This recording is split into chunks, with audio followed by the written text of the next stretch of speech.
Bonjour et merci de nous retrouver pour la foi prise au mot. Nous approchons de la fin de notre série de carême sur les 7 péchés capitaux, envisagés de manière modernisée comme structure de péché. Après l'acédie, la gourmandise, l'envie, la colère et l'avarice, nous abordons aujourd'hui la luxure. Dans l'imaginaire collectif, la luxure, c'est Vénus tout entière à sa proie attachée, c'est la passion qui dérègle tous les comportements sexuels, ce sont les excès sexuels. Et pourtant, nous vivons un paradoxe étrange. Jamais le sexe n'a été aussi visible, virtuel, accessible, et pourtant les sociologues parlent d'une récession sexuelle et d'une immense solitude affective. Du marketing des corps à la violence de ces célibataires involontaires, comment le désir est-il devenu un facteur d'exclusion? Pour en parler, deux invités. Bertrand Dumas, bonjour. Bonjour. Bertrand Dumas, vous êtes professeur de théologie à la faculté de théologie catholique de l'Université de Strasbourg et vous êtes conseiller conjugal et familial.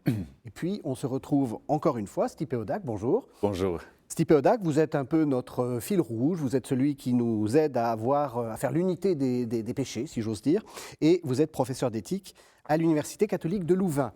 Alors, comme d'habitude, vous allez nous parler du péché, de ce que la tradition nous dit du péché, et donc, que dit la tradition de la luxure? C'est un péché grave ou c'est pas très grave? On va voir. Tout d'abord, il y a un lien qui unit tous les péchés capitaux, c'est l'excès, souvent, on va vu ça. Mais autour de luxure, il y a aussi beaucoup de préjugés et peut-être préconceptions qu'il faut démonter et donner un cadre plutôt théologique et historique autour de la notion de luxure. Je commence avec la définition assez simple dans le catéchisme d'Église catholique. La luxure est définie comme un désir désordonné ou jouissance déréglée de plaisir charnel. Donc c'est assez simple de voir.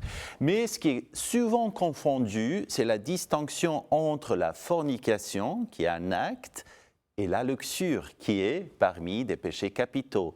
Et ça veut dire quoi? Que la luxure, c'est une forme d'orientation fondamentale presque, qui est capable de créer des autres péchés et aussi de créer des structures de péchés. Comment ça marche?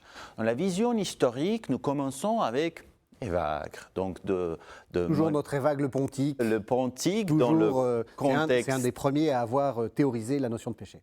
Tout à fait. Et donc, c'est 4e siècle, le contexte monastique, cénobite.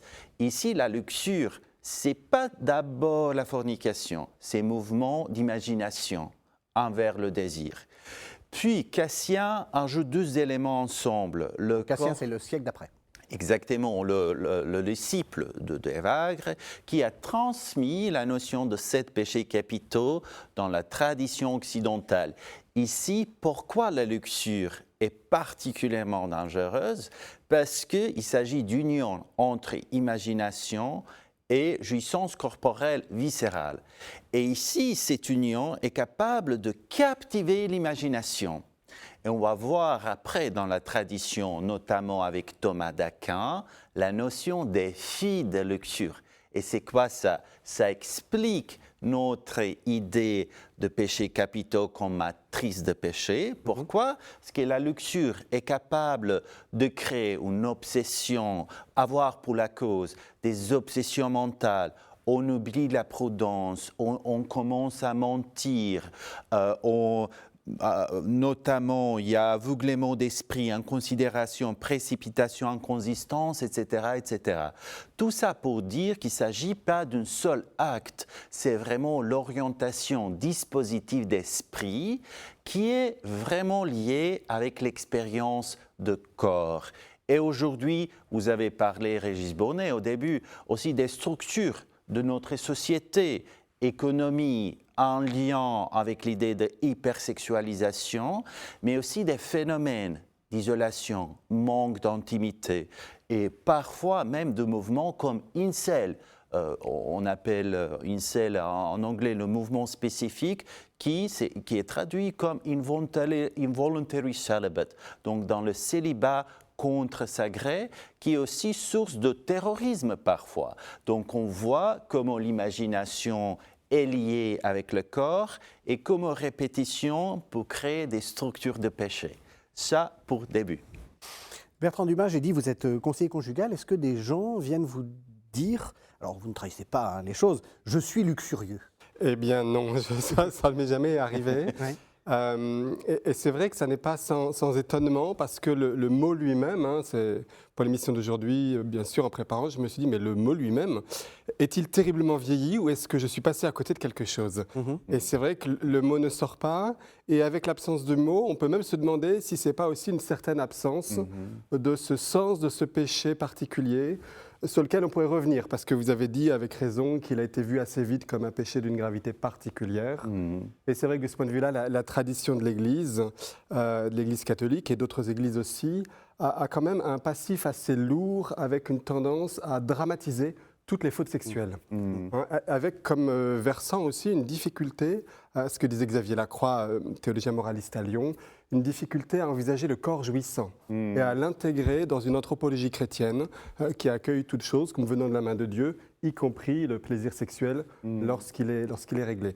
Mais donc oui, enfin non, plutôt, jamais personne n'est venu me dire j'ai un problème de luxure, ça se dit bien sûr autrement, ou quelquefois plus souvent ça se justifie.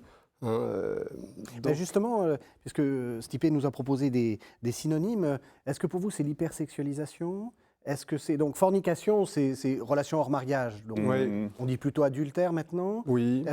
Qu'est-ce qui serait l'équivalent? Enfin, est-ce que c'est addiction aussi à la pornographie ou des choses comme ça? Je trouve aucun mot satisfaisant parce que dans addiction, il y a l'idée quand même d'une liberté qui m'a été assez largement enlevée. Alors que justement, le fait de pointer un péché, et c'est aussi le génie de l'Église, évite d'en faire une espèce de destin ou de chose qui s'impose. C'est-à-dire, même considérée aujourd'hui comme un phénomène global, ce qu'elle est devenue, la luxure comme phénomène de société, on sait très bien que la plus grosse partie du trafic Internet mondial, c'est malheureusement la pornographie, qu'elle soit professionnelle ou amateur. Donc même en envisageant ce point de vue large, toujours l'Église rappelle que s'il y a péché, c'est donc qu'il y a aussi liberté et possibilité d'en sortir. Mais de fait, trouver un mot équivalent n'est pas facile.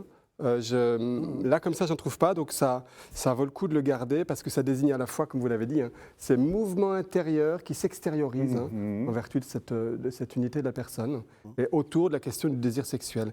Et c'est pas simplement une question d'intensité. En tout cas, c'est plus ce qu'on dit aujourd'hui, parce que fut un temps où l'on disait quand même, ce que rapporte saint Jérôme, que celui qui aime trop sa femme est adultère, celui qui l'aime avec trop de passion, avec une reprise de Sénèque. Mais étymologiquement, c'est vrai que la luxure, ça vient de l'excès. On parle encore aujourd'hui d'une plante luxuriante qui a poussé des feuilles de partout. Mais je crois que ce que vous disiez au début est très juste, c'est surtout la question de l'orientation, du sens, pas tant l'intensité ou l'acte en lui-même. Oui, je suis tout à fait d'accord. Et ce n'est pas uniquement la situation langue française, c'est un peu partout. On est capable à reconnaître des phénomènes et on cherche le mot. Et il y a deux stratégies, simplement pour éviter, chercher des synonymes pour luxure ou remplacer ça par un autre mot qui cache et qui couvre un petit parti de problème. Par exemple, en anglais ou parfois en français, on dit aussi des rapports, des relations. La base est tout à fait correcte en fait. Il s'agit d'une forme de relation, il s'agit d'une forme d'union, excès dans l'espace d'union. Mais quelle union exactement? Est-ce que c'est union avec moi tout d'abord, et ma imagination, et l'union avec d'autres, ou l'absolu? Ça, c'est pas très clair en fait. Il y a d'autres mots qui sont quand même lourds de tradition. Par exemple, pornographie, c'est toujours négatif. Mais au début, c'était porneia, en fait, qui était le mot qui était traduit par la luxure. Donc, il y a vraiment une confusion, je dirais, conceptuelle. Et on est en train de chercher quelque chose, mais on peut déjà détecter des signes d'intuition, comme par exemple, pourquoi parler de relations ou des réunions ou des rapports? Il y a quelque chose qui touche relationnalité. Et ça me semble, ça c'est aussi corps d'obsession autour de luxure et théologie de luxure dans la tradition chrétienne. Vous diriez que c'est ça, la luxure? C'est un problème de relationnalité? Oui, C'est un rapport à l'autre, que ce soit l'autre en face de moi, l'homme ou la femme avec qui j'ai des rapports charnels, ou bien que ce soit aussi l'autre qui puisse éventuellement naître de ces rapports, de possibles enfants. C'est, je pense, effectivement un dérèglement de ce rapport. Hein, et on dit souvent c'est le désir ou le plaisir recherché en eux-mêmes et pour soi-même, cette espèce de repliement possible sur moi-même. Moi, je verrais là quelque chose de fondamental dans la question de la luxure. Peut-être, juste pour ajouter, ça me vient à l'esprit vraiment un joli livre de Søren Kierkegaard, philosophe danois, qui a écrit un très joli livre qui s'appelle « Journal intime d'un séducteur ». Et donc, il commence un peu à expliquer le phénomène de séduction. Mais qu'est-ce qui est finalement le péché d'un séducteur ? Ce n'est pas vraiment le péché de fornication, ça c'est évidemment un péché, mais il y a quelque chose de plus profond. Il explique que le séducteur est capable d'entrer profondément dans l'intimité et puis effacer les traces comme il n'était jamais là. Donc il y a deux mouvements, en fait, entrer profondément dans l'intimité, créer une forme de relation et disparaître. Et de dépendance, de dépendance terrible. Exactement. Et ça est déjà capable à créer une asymétrie entre deux êtres où l'autre personne est finalement instrumentalisée. Mais tout ça, le mouvement, est caché par l'intimité, qui est finalement aussi caché par le plaisir. Et donc, ça me donne quelque chose d'intéressant ici de penser profondément de quoi s'agit-il. Ce n'est pas uniquement contact, ni excès le contact, mais aussi vraiment l'instrumentalisation de personnes. Je suis capable d'entrer et puis disparaître en lien avec l'orgueil. Donc, on va parler de péché de l'orgueil dans la dernière émission de notre série. Vous avez dit il y a l'ensemble, non pas l'ensemble, une grande partie des échanges sur Internet sont liés à la pornographie. Est-ce que vous diriez qu'il y a justement un péché structurel cette fois-ci? C'est-à-dire que, bon, le péché structurel, c'est toujours compliqué à manipuler comme concept, parce que c'est aussi des gens qui font... Mais est-ce que vous diriez que cette facilité qu'on a avec quelques clics de trouver face à soi des corps nus, des sollicitations, des rencontres possibles, est-ce que vous diriez que ça aide d'une certaine façon le péché de luxure? Je dirais que ça l'aide et sans doute que ça l'aggrave, me semble-t-il, parce qu'en fait, avec la digitalisation de la pornographie, de ces rapports-là, il y a aussi tout un tas d'autres choses qui se rajoutent, à savoir la violence. Il n'y a qu'à regarder les tags des sites pornographiques qui sont de plus en plus violents, la question de la traite des êtres humains, qu'on retrouve évidemment aussi dans la prostitution. Donc non seulement c'est facilité, c'est répandu, on connaît l'âge des premières consultations de sites porno ne cesse de diminuer. Donc je ne sais pas si je parlerai de péché structurel, mais en tout cas il y a des structures qui se sont mises en place qui risquent de diminuer fortement la liberté face au domaine de la sexualité, qui est effectivement, d'où l'intérêt de la catégorie de péché, un domaine, j'allais dire, toujours blessé, mais sur lequel il y a toujours possibilité et appel à reconquérir sa liberté. Et je crois que c'est ça que l'Église désigne quand elle dit il peut y avoir luxure. Ça veut dire aussi, à contrario, qu'il y a un appel à développer une sexualité qui soit vraiment, comme vous l'avez dit, vraiment relationnelle, c'est-à-dire où on ne soit ni dans l'asservissement de l'autre, c'est trop évident, ni même, moi je dirais comme catholique, dans une forme de contractualité heureuse, c'est-à-dire tant que tu m'épanouis et que je t'épanouis, ça fonctionne, mais qui fasse encore un pas de plus et qui aille dans une logique de l'alliance. C'est-à-dire du don réciproque et entier, mais sans retour. Et de ce point de vue-là, la luxure vient mettre le doigt sur cette capacité humaine extraordinaire dans la sexualité de manifester et de nourrir la possibilité d'un don de soi irrévocable. Et du coup, le péché est aussi profond et humiliant que la capacité en face est grande et appelée à être déployée. Peut-être ça nous donne possibilité de poser des questions, si vous permettez, Régis. Allez-y. Parce que ça m'intéresse, surtout parmi les jeunes.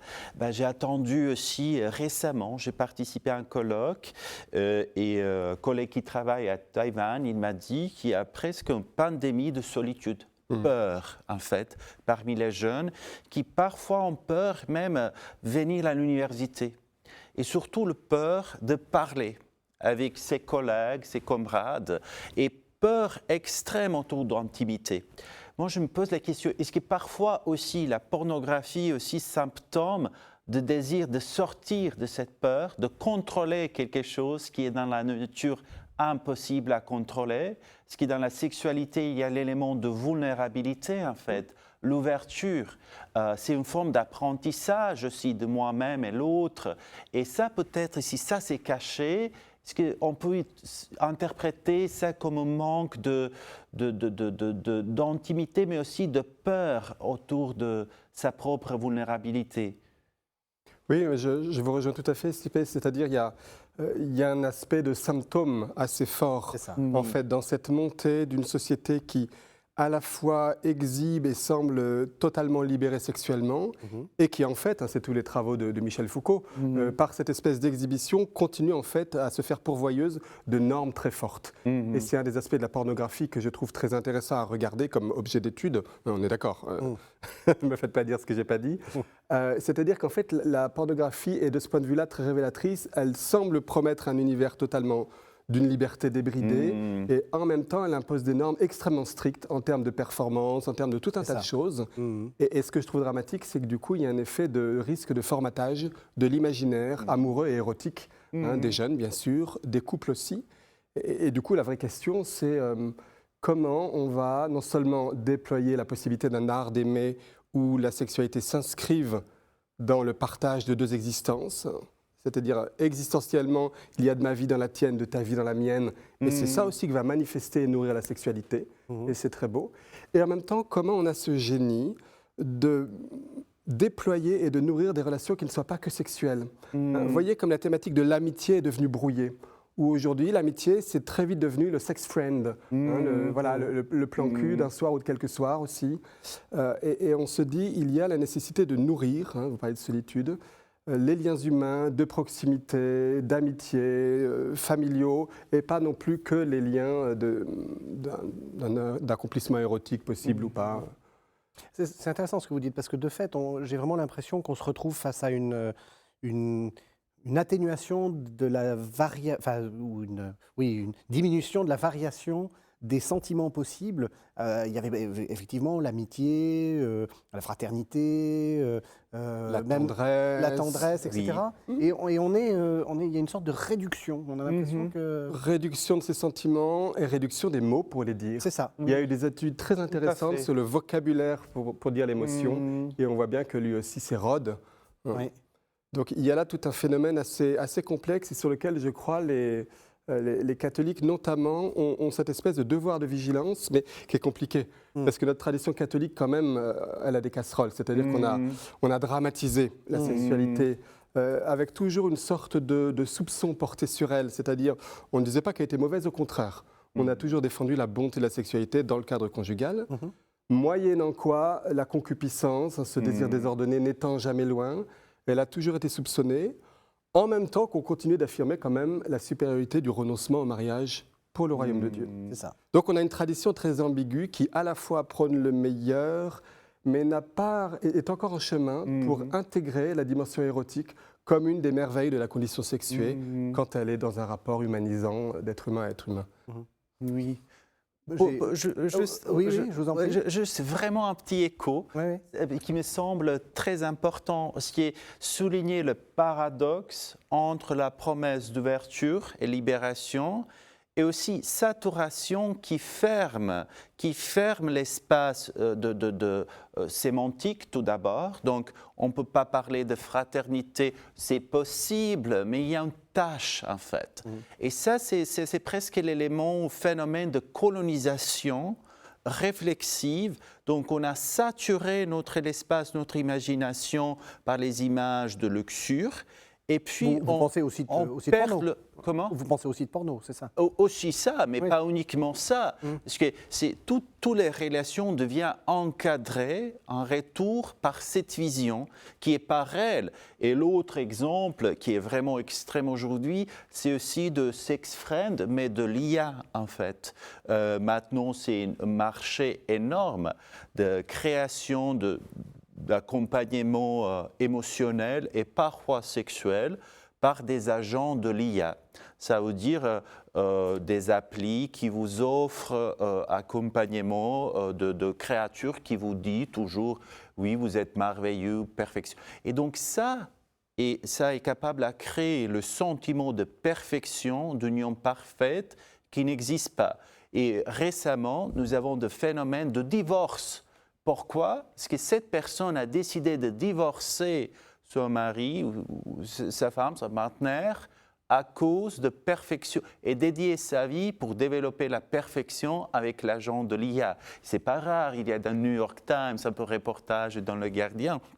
On peut peut-être rigoler. C'est un cas très particulier. Mais ce n'est pas si rare qu'on pense. Moi, j'étais effectivement étonné par simplement l'ampleur de ce phénomène. Et finalement, on avait aussi le cas d'entreprise spécifique, Replica, qui était vraiment le sujet de procès en Italie, en fait. Vous êtes d'accord avec cette idée que justement, ça crée aussi une sorte de... Enfin, vous l'avez un peu défendu, mais l'idée qu'il y a une sorte de norme et même une perfection. Il y a non seulement une norme, mais en plus d'autant plus épuisante qu'elle s'accompagne d'un discours inverse qui dit « fais absolument ce que tu veux ». Par contre, tu as intérêt à assurer au lit, tu as intérêt à te développer, à être, etc. Donc en fait, il y a un certain nombre de couples paradoxaux comme ça dans notre culture. Sous la liberté, dans la liberté, une grande normativité. Sous la légèreté du discours, la sexualité, voilà, comme lieu d'amusement, en fait, une gravité du discours, maladie, etc. Et sous, j'allais dire, une romance qui se déploie à foison, qu'on voit bien, et quelquefois sur les mêmes sites, des gros sites, j'allais dire, tout public, un peu les anciens magazines qu'on avait chez le dentiste ou autre, sous le romantisme, un rapport quelquefois très technique au corps, aux jouets sexuels, à toutes ces choses-là. Et il y a comme ça dans notre culture tout un tas de couples, et ce que vous disiez en démarrant, aussi bien l'hypersexualisation que l'émergence d'un nombre de personnes qui se trouvent en difficulté pour non seulement nouer du lien humain, mais même éprouver du désir sexuel pour quelqu'un. Et donc pour moi, tous ces phénomènes violemment discordants dans notre culture disent en fait un déficit d'horizon. J'ai même envie de dire un déficit d'horizon métaphysique. Et au fond, ça pose une vraie et belle question à laquelle il ne faut pas qu'on réponde trop vite, même comme catholique, c'est finalement pourquoi la sexualité ? Pourquoi cette possibilité de partager non pas seulement du sexe et du physique, mais par là de partager un peu de mon existence et de ton existence? Pourquoi faire? Et ce n'est pas si simple pour répondre à aujourd'hui, un peu la Vulgate nous dit qu'il y a un côté d'accomplissement réciproque et une quête identitaire très très forte. Mais dans le passé, on a pu avoir d'autres explications. La dimension sacrale, participer aux forces cosmiques de la vie et de la mort. Le côté de la force de la cité, engendrer des enfants pour une cité forte, ce qui a été largement repris dans l'Église catholique, l'engendrement comme perspective, la procréation comme perspective. Mais ce que je trouve intéressant, c'est que finalement, le sens de la condition sexuée n'est pas si clair que ça, et que ça vaut le coup de voir que les catholiques en proposent une interprétation. C'est cette alliance, c'est ce don réciproque possible. Mais ça ne va pas de soi, ça se travaille, ça s'accueille, ça se parle aussi. Et où sont les lieux pour parler sur ces choses un peu en profondeur et pas simplement être abreuvé d'images? Stipodac. Pourquoi est-ce qu'il y a la sexualité, Stipé? Oui, effectivement, quand que dit le théologien moraliste? Que dit l'Église? Chaque fois que je donne le cours autour de bioéthique et sexualité, il y a un peu de rire, parce que c'est difficile. Mais je sais profondément que ça intéresse tout le monde. Et il y a un défi majeur pour la théologie. C'est tout d'abord ça, trouver façon, peut-être registre même, le style de parler. Je parle vraiment le registre linguistique. La manière dont on parle. Dont on parle, ou pas exagération, pas paranoïa, et pas éviter des choses qui sont simplement difficiles, qui existent. Donc il y a tout d'abord ça. Oui, non, et puis vous avez raison, parce qu'il y a aussi, pardon je vous coupe, mais il y a quelque chose qui est de l'ordre, éviter une certaine vulgarité, parce que moi je me rappelle des cours de je ne sais plus comment on disait, d'éducation sexuelle. Il y avait un côté assez, presque vulgaire, parce qu'on voulait à tout prix décomplexer les gens, etc. Et c'est vrai que c'est difficile de trouver le bon mot et de parler de choses techniques, et en même temps de pas non plus choquer. Enfin, c'est complexe, hein. Et je pense que c'est extrêmement complexe. N'oublions pas que la langue, c'est l'ouverture externe à fait. Par langue, on pense aussi. Donc Oui. la langue, ce n'est pas juste un instrument pour exprimer quelque chose. La langue nous aide à comprendre la réalité. Donc tout d'abord ça.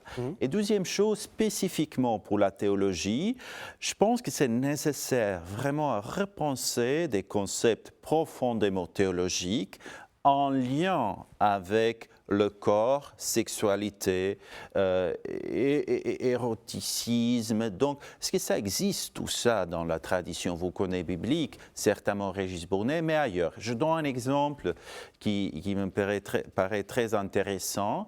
C'était transposition par Rowan Williams, Donc l'ancien archevêque de Canterbury. qui a présenté le corps comme une forme de grâce. Et généralement, dans la tradition chrétienne, on voit la grâce comme quelque chose d'immatériel. Donc la grâce nous aide à devenir nous-mêmes, en fait. La grâce ne change pas notre nature, mais ça ouvre des perspectives. C'est une donne externe. Et finalement, il propose une lecture de sexualité, de corps, de notre personne comme ça, une forme de grâce qui est là, qui ne change pas la nature, mais c'est une forme d'ouverture.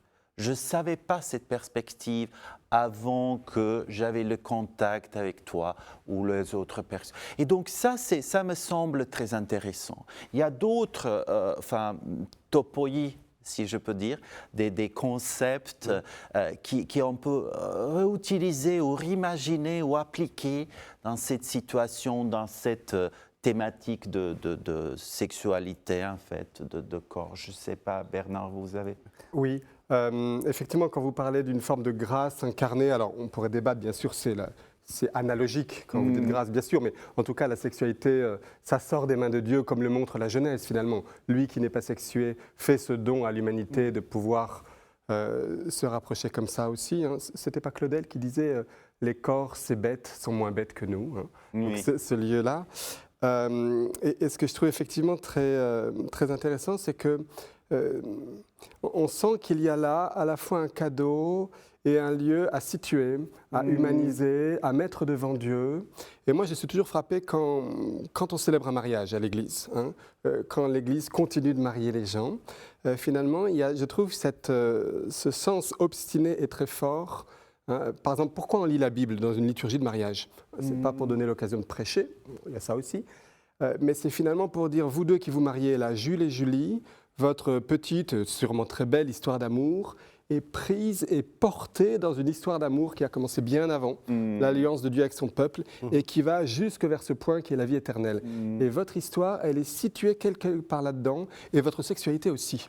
Et du coup, je trouve que l'horizon que nous montre la liturgie, qui est celui de la pensée catholique, est extrêmement impressionnant. C'est une interprétation de ce phénomène animal, mais assumé dans l'humanité, sur lequel on peut s'interroger, qui dit, mais voilà, ça participe de vous situer dans cette histoire d'un don qui vient de loin. Et c'est effectivement de ce point de vue-là, analogiquement, c'est une forme de la grâce. Exactement, une forme de grâce qui vraiment nous montre notre humanité, en fait, en lien, en relation avec l'autre personne.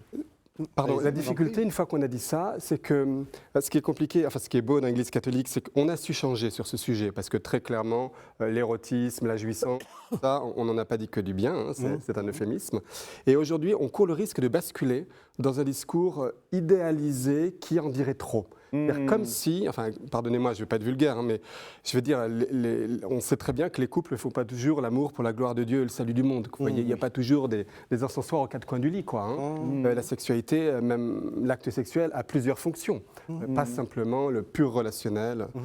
Et il pourrait y avoir aujourd'hui un catholicisme, comme par un effet de rattrapage, pendant une histoire qui, pendant 1700 ans, a trop mis en avant la dimension de la procréation comme seule justification de l'acte, à vouloir magnifier la dimension érotique. Quelquefois, il y a des usages de la fameuse théologie du corps de Jean-Paul II qui peuvent être dans le sens d'une idéalisation qui va faire autant de dégâts. Oui. Et moi, je vois arriver en conseil conjugal des jeunes couples catholiques qui viennent me voir et qui disent, mais très vite, ça ne se passe pas du tout comme on l'imaginait ou comme on nous l'avait dit. Ah ben oui. Dans la sexualité, il y a quelque chose, il y a aussi une démaîtrise. Ce ne sera jamais complètement limpide. On aimera toujours blesser, hein, et d'autant plus dans cette dimension-là. Et je trouve que c'est très important aujourd'hui de réaffirmer à contretemps la beauté de la condition sexuée et en même temps le fait que ça reste toujours une réalité qui ne sera jamais transparente à l'être. Si vraiment, j'aimerais bien souligner ça. Oui. Régis Bournet, c'est ça. Et après, je pose ma question. Il y a souvent des phénomènes, vous connaissez beaucoup mieux que moi, parce que vous travaillez avec des gens couples, comme on appelle, purs mais déçus. Est-ce qu'on avait une forme de surpromesse? Si vous gardez votre chasteté pour le mariage, ça sera magnifique après. Et il y a deux problèmes, donc forme de surpromesse, mais l'autre, on cache des difficultés, et l'autre, vraiment, focalisation uniquement sur l'acte génital, sans vulgarisation. Oui, non, La sexualité est vraiment beaucoup plus large que ça. Il y a de tendresse, l'échange émotionnel, etc. Donc, en même temps, il y a idéalisation, parce que c'est un symbole de trinité, échange, périchorésis, tout ça, ce qui est un truc qui est correct de base. Je vois la bonne volonté d'interpréter. Moi, il y a 2 secondes, j'invitais l'interprétation des concepts. Mais il y a problème précisément ici de surpromesse, suridéalisation et un peu regard limité sur les actes. Et même ça, ce n'était pas le cas ni avec luxure, ni avec sexualité dans la longue tradition. Et on n'oublie pas aussi des excès de tradition aussi. Donc ça, je trouve vraiment très, très, très important de parler. Et on cherche aussi, vraiment le dernier commentaire, de registre, comment dire ça? Que ce n'est pas idéal. Que oui, ce que je vous propose ici, c'est un modèle, mais on reste fracturé. On n'est pas parfaite, en fait. On n'est pas de société parfaite. Je vais pouvoir poser ma question.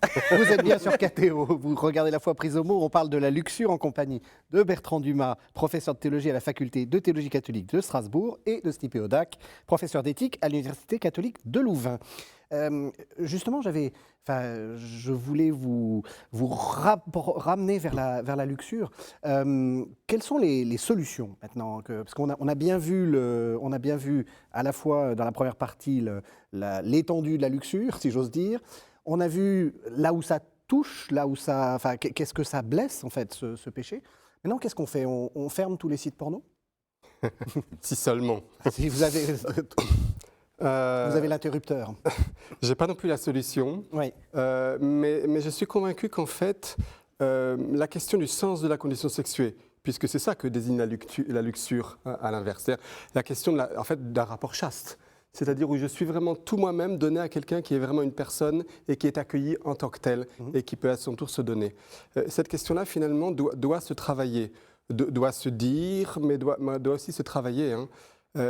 J'avais fait une étude il y a 2 ans sur un certain nombre de manuels de préparation au mariage édités par des diocèses, hein, et sur un 16 sur 17 n'abordait ni la question de la luxure, ni la question de la pornographie, ni des choses comme ça. Alors évidemment, ce sont des lieux où on veut parler positivement, mais finalement je me dis il faut ouvrir des espaces, par exemple dans la préparation au mariage, hein, où le couple va pouvoir travailler le sens de sa vie sexuelle, sans s'ingérer dans l'intimité du couple, mais en l'aidant à saisir qu'en fait, il y a des vraies questions qui se posent. Qu'est-ce qu'ils veulent vivre?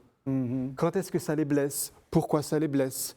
Qu'est-ce qui fait grandir la joie? C'est-à-dire pas seulement le plaisir qui est important, mais aussi la joie de la relation. Qu'est-ce qui protège cette joie? Qu'est-ce qui l'expose? Et il y a là, j'allais dire, des vraies questions en fait, à travailler. En fait, le premier organe sexuel, c'est le cerveau. C'est pas nouveau. Et de ce point de vue-là, on a une anthropologie chrétienne qui est très unitive, et le corps va aussi avec la mémoire, l'intelligence, la volonté. La volonté. Aimer, c'est vouloir aimer. Et donc ça se dit. En plus, les gens qu'on accueille pour les préparer au mariage, on sait très bien qu'ils ont déjà eu, en moyenne, je ne sais rien, 3, 4, 5 partenaires, maintenant un peu plus. Ils vivent déjà ensemble depuis plusieurs années, ils ont souvent 1 ou 2 enfants. En fait, ce sont vraiment des sujets qu'on pourrait creuser avec d'autres. Évidemment, je ne suis pas en train de dire que tout doit tourner autour de la sexualité. Mais voilà, moi je crois que c'est vraiment, il faut s'en saisir, et s'en saisir comme d'adultes. C'est-à-dire, il ne s'agit pas de dire « l'Église dit que », c'est utile, mais ça ne fera qu'une partie du travail. Ensuite, c'est comment ça rejoint dans mon histoire, comment je peux nommer aussi bien les blessures, de quoi je suis responsable, que les vraies joies et ce qui y a conduit. Mais est-ce que vous êtes d'accord avec ce que disait Stipe, qu'il y a aussi une part de déconstruction d'un discours sur la famille idéale, sur et la fidélité au long cours, sur ces choses-là? Disons qu'il faut à la fois affirmer qu'il y a plus en nous que ce qu'on croirait et que aimer, c'est aussi pouvoir aimer des décennies complètes. Voilà. Mais en même temps, l'écriture elle-même, on l'évoquait rapidement, nous met devant des vies affectives et sexuelles qui sont rarement des modèles. Rien de le dire. C'est rien de le dire. Rien de le dire. Et on voit très bien, voilà, il y a autant de réjouissances, de fécondité que de violences et de meurtres qui sont liés à la sexualité. Et je pense qu'effectivement, il y a là un profond réalisme et qu'il faut se garder, après avoir été vraiment très réticent à propos de la jouissance, à basculer dans cette forme de magnification. Parce qu'en plus, on rejoint quelque chose qui culturellement est très fort et trop fort, c'est cette idée qu'on ne pourrait être accompli que si on est en couple, et dans un couple où tout se passe bien. En fait, non. En fait, on voit bien aujourd'hui, la plupart des Français maintenant vivent célibataires d'ailleurs, et pas en couple. Donc, quelle parole on a aussi sur ces gens qui vivent une condition sexuée qui ne passe pas par l'exercice actif de la sexualité? Il y a là, je trouve, un vrai travail de déconstruction effectivement culturelle, d'une espèce non seulement d'idéal qui n'existe pas et qui va nous empêcher d'avancer, mais aussi de normativité terrible. Au nom de quoi une existence n'aurait de sens que parce que je suis avec un autre. Oui, parce que comme vous le dites, la réalité montre que, et vous dites 50% des gens qui sont célibataires dans les grandes villes, on arrive quelquefois aux 2 tiers. Oui. C'est à Bruxelles, je crois, les chiffres sont tout à fait oui, on a fascinants. regardé, c'est plus que moitié, je pense que c'était 55% oui, c'est ça, de... c'est ça. Même question, est-ce qu'il faut fermer les sites Internet? Est-ce qu'il faut... est-ce que c'est ça le problème central? Et ça va résoudre quoi? Voilà, c'est la question que j'aimerais vous poser. Vraiment, si on cherche la solution, je préfère de commencer avec le début que la fin, pas avec symptômes, mais vraiment des racines. Et je n'ai pas la solution ni simple, ni difficile. Je suis en train de réfléchir avec vous. Et je pense que la solution est vraiment commencer avec la notion de relation. Comment vous faites la relation avec une autre personne? Pour n'importe qui, donc votre ami, une autre personne qui vous attire, une autre personne qui vous a dit quelque chose de magnifique peut-être, une autre personne qui vous gardez en mémoire, une autre personne qui a enrichi votre histoire, pour montrer que constitutionnellement, vous n'êtes pas seul en fait. Vous êtes toujours un petit patchwork ou mosaïque des relations qui sont là pour vous créer, mais aussi l'histoire des fragmentations, de blessures. Donc, comprendre vraiment l'état des lieux, comment ça se passe. Et puis, élargir notre liberté de nourrir la pluralité de cette forme de relation. Et ça veut dire quoi? Pourquoi ça, c'est à mon avis une forme ou tentative de trouver une solution? Pour éviter la situation de frustration où tout est perçu sous la prisme de sexualité ou luxure.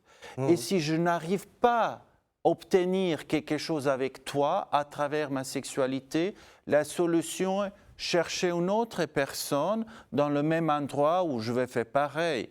Et donc non, en fait. De répétition sans fin. C'est exactement, c'est presque compulsif. Chercher quelque chose dans un endroit où on ne peut pas chercher, parce qu'on cherche une autre relation, en fait. Et ça, je pense, c'est peut-être pas très clair, mais ce que je veux dire, en fait, c'est compulsivité de mettre tout ça toutes les relationnalités dans le sac de sexualité. Si on ne trouve pas quelque chose à l'intérieur, il faut chercher plus. Sauf que ce n'est pas à l'intérieur. J'aurais envie de réagir à ce que vous dites, je suis entièrement d'accord. C'est-à-dire, c'est ce que j'appelle finalement désexualiser l'éthique du couple. C'est-à-dire la relation sexuelle et même la relation affective du couple est une des multiples formes de la relation humaine qui en suit les mêmes lois. C'est-à-dire dès que l'autre sera instrumentalisé, dès que je cherche à tout ramener à moi-même, de toute façon ça va mal se passer, ça engendrera des violences de différentes formes. Donc de ce point de vue-là, l'éducation à la relation, l'autre n'est jamais un moyen et je suis quelqu'un qui se trouve en se donnant. et en accueillant le don de l'autre. Ça, c'est fondamental pour toutes les relations et ce sera le pilier le plus sûr d'une relation conjugale. Donc, désexualiser l'éthique, c'est-à-dire qu'il n'y a pas que les relations de couple. Et même dans le couple, j'ai envie de dire, enfin pardonnez-moi, mais arrêtez un moment avec la théologie de la couette, c'est-à-dire n'envisager l'éthique du couple que par savoir qu'est-ce qu'ils font au lit, comment ils le font et combien de fois. Dans l'Antiquité, Jean Chrysostome, quand il interpellait les gens mariés, il leur disait « Qu'est-ce que vous faites de vos biens pour les pauvres ?»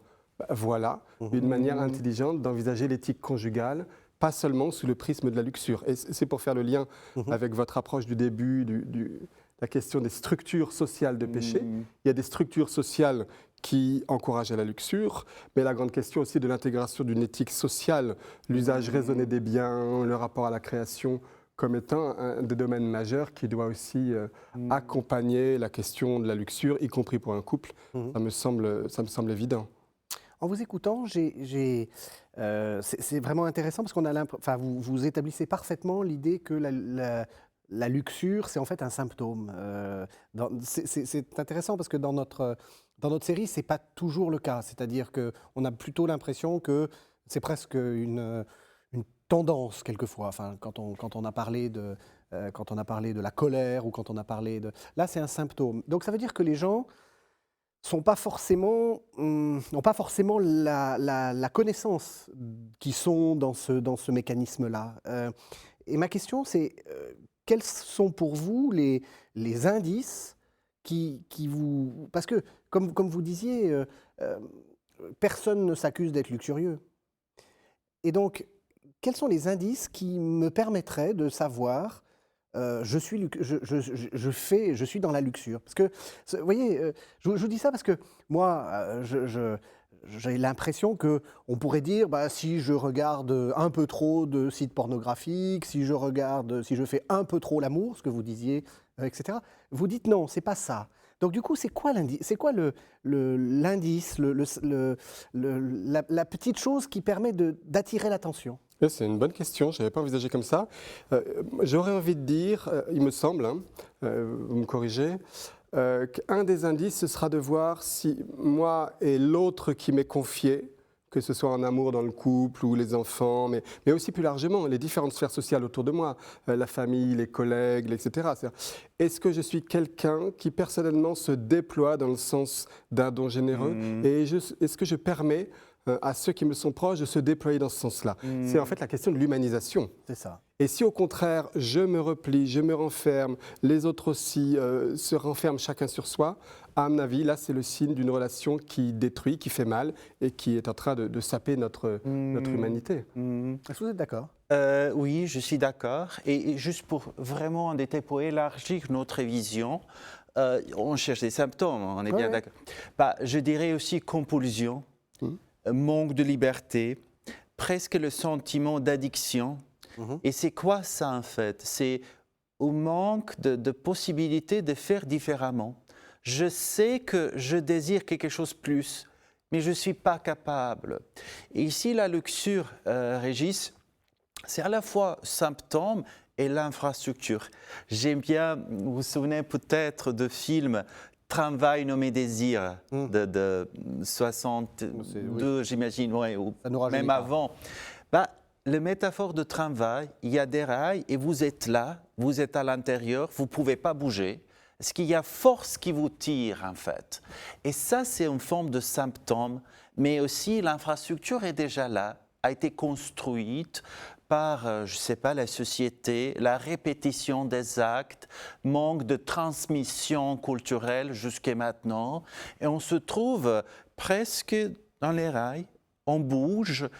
Oui, on peut sauter, travail, mais c'est difficile de reconstruire des autres possibilités, devenir un piéton.